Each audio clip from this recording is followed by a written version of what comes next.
Ladies and gentlemen, I would like to welcome you to our MLB 24 Franchise Mode series here for the channel. And you'll notice that something a little bit different here with this year's series.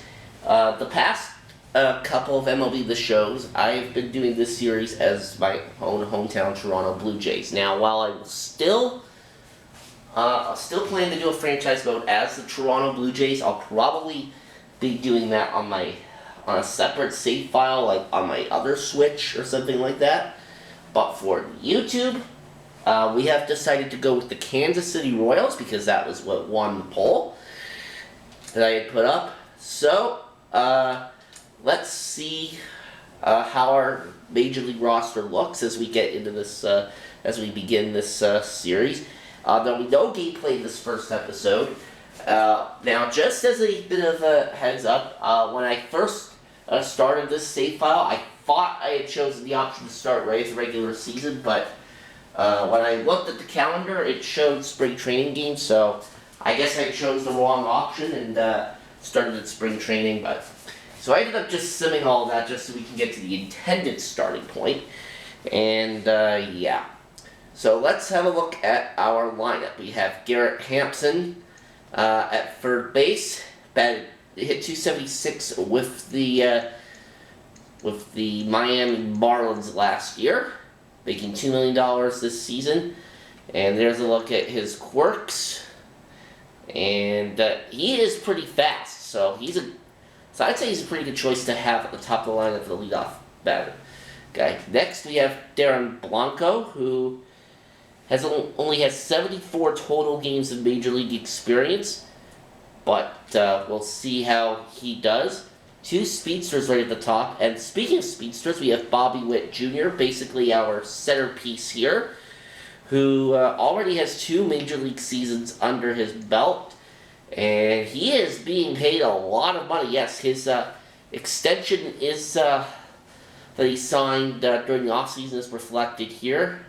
2024, 2025, 2028, 2029,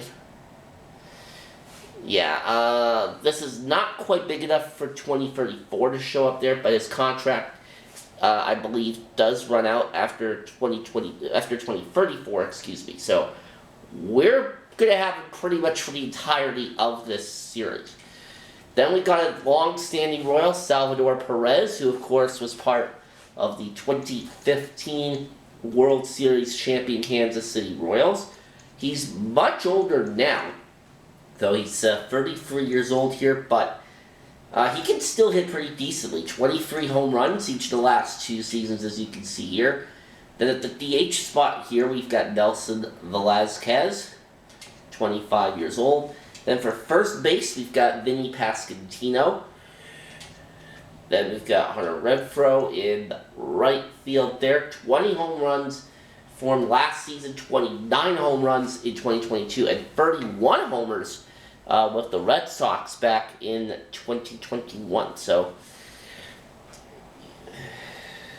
yeah, last year though he only hit 233. So the average I think might be going, but he can still be useful for us here, I think. Then we have Adam Frazier at second base, who hit 240 with the Orioles last season. 13 home runs, 60 RBIs, 300 on base, so that's not too bad. Then we have Drew Waters, who has played a total of, 130 MLB games so far, it looks like. I think he might have some room for development here. Then on the bench, we have MJ Melendez, a Marlins franchise legend on Octagonal Gaming's channel. 235 last year, 16 home runs, so he didn't do too badly. Then we've got Kyle Isbell, right here, who is 27 years old. Maikel Garcia, who, he only played 9 games in 2022. I guess he was a late call-up or something. And then last year, 123 games, 272 hitter, so not too bad of a hitter.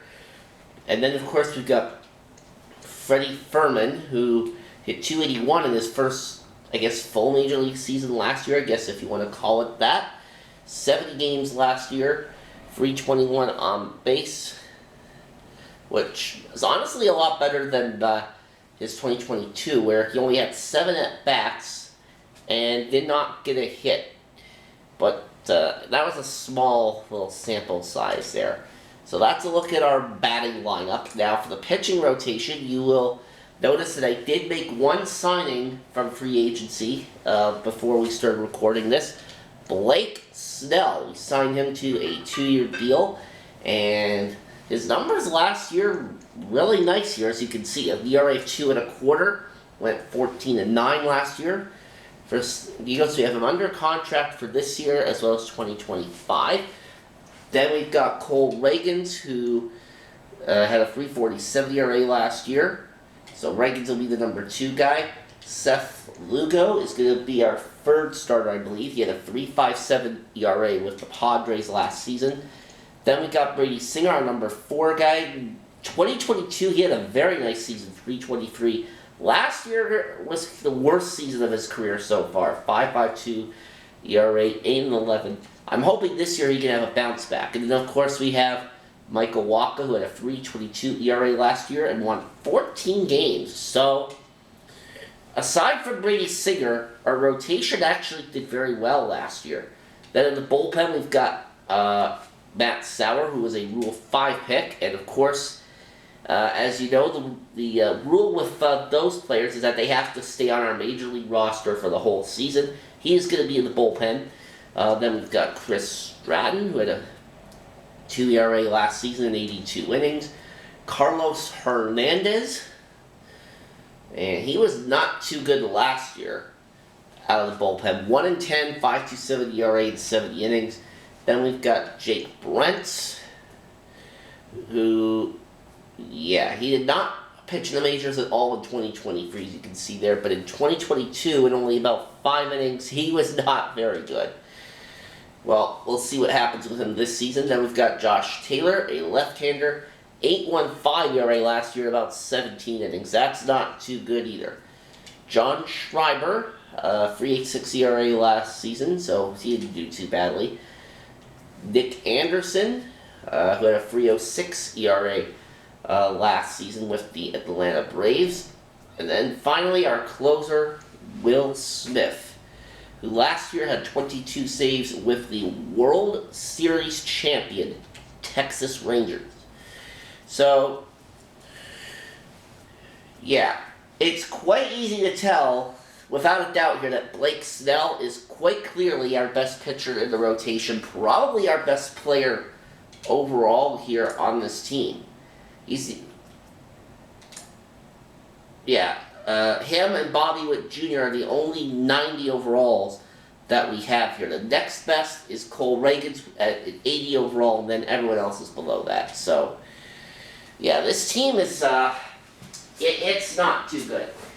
We're going to have a bit of work to do with this, but on the one hand, though, at least we're not Oakland A's level terrible, because at least with this, we've got a really good starting piece to work with. Not like the Oakland A's, who have literal garbage.